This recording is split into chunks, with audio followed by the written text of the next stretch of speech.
Les fractures politiques, la chute de Vital Kamerhe et les équilibres du pouvoir. La scène politique à Kinshasa connaît elle aussi un bouleversement majeur. La démission ou le retrait de Vital Kamerhe de la présidence de Assemblée nationale, a provoqué une onde de choc dans le paysage politique congolais.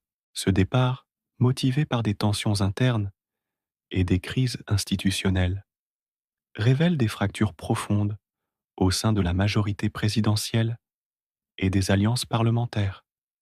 Plusieurs analystes soulignent le rôle du silence présidentiel dans cette crise. Absence de réaction ou de médiation directe par le chef de État, a été interprété par certains comme un signal tacite, laissant le champ libre aux acteurs politiques locaux pour réorganiser le pouvoir. Cette situation a des répercussions immédiates.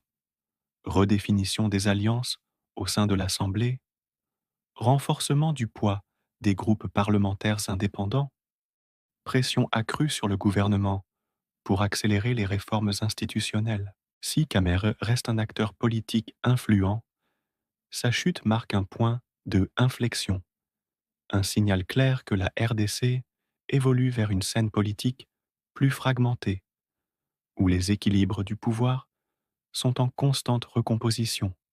Les défis économiques, masse salariale, grèves et cacao de survie. Parallèlement à ces enjeux sécuritaires et politiques, le gouvernement congolais fait face à des difficultés économiques majeures. La masse salariale excessive de la fonction publique et de la défense représente un poids lourd pour les finances de l'État.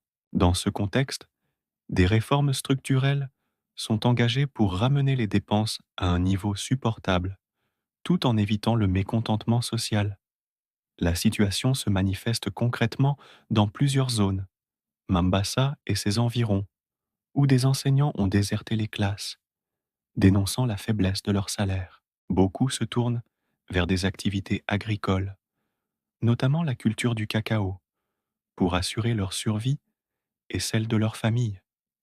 Dans d'autres provinces, le gouvernement cherche à rationaliser les effectifs et à introduire des mécanismes de contrôle plus stricts sur les paiements, tout en maintenant les services essentiels. Ces mesures, bien que nécessaires, exposent l'État à des tensions sociales. Le défi consiste à conjuguer rigueur budgétaire et stabilité politique, tout en préservant la confiance des citoyens dans la capacité du gouvernement à gérer le pays de manière équitable et transparente.